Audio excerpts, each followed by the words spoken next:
Welcome back to part 2 of my highlights of everything I played during the June edition of Steam Next Fest. This time we're covering everything that hasn't been released yet, but be sure to add anything you like to your wishlist. Sol Nexus doesn't have a release date, but it absolutely took me by surprise. It had no right to be anywhere near as good as it was. I mean, look at this little guy! But this really simple text-based adventure was filled with so much charm, and I can't wait to see more. Memories in Orbit is a really satisfying Metroidvania that's due out later in 2025. I love the visual style, especially the hash marks as the shading. They look so gorgeous. And I also really enjoyed the customizability of the skill equipping system. It made the whole experience feel really customizable of what skills you need to go out on different exploration missions.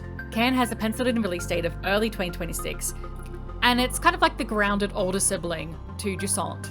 It features a lot of immersive details like arms shaking to indicate when you're less stable, as well as a bit more focus on kind of survival mechanics and resource management.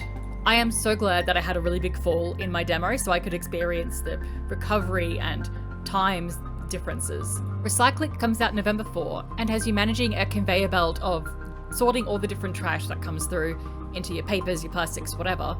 And it's surprisingly hard, especially with the black and white art style.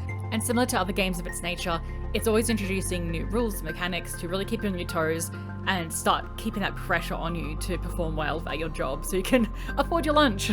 Unbeatable comes out November 7 and it is one of the best rhythm games I have ever played.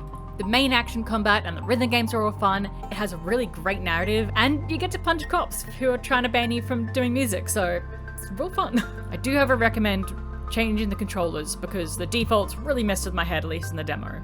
Rue Valley comes out November 12th, and I have never had a game read me to filth as well as this game did.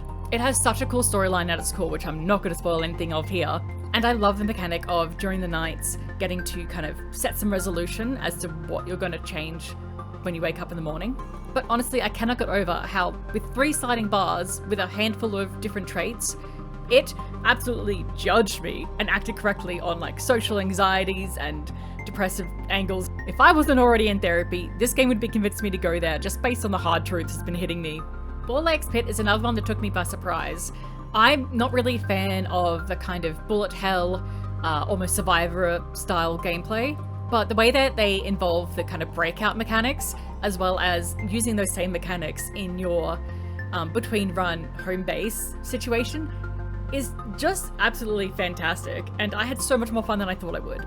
Finally, an honourable mention to Dispatch that comes out October 23. A lot of media have already covered this one. It's done by a lot of the team that worked on The Wolf Among Us and the Walking Dead series. While simple, the gameplay is really enticing. We didn't get to see too much of the narrative gameplay, but honestly, I'm glad, because based on that demo, I've been trying to avoid spoilers because it just looks like it's going to be such a great narrative. And there you have it, those are my top picks from the last Steam Next Fest. I'm really looking forward to the future one. I've got games like Dogpile and Curse Words on my list. Let me know if there's any games that you're looking forward to and if any of these made your wish list.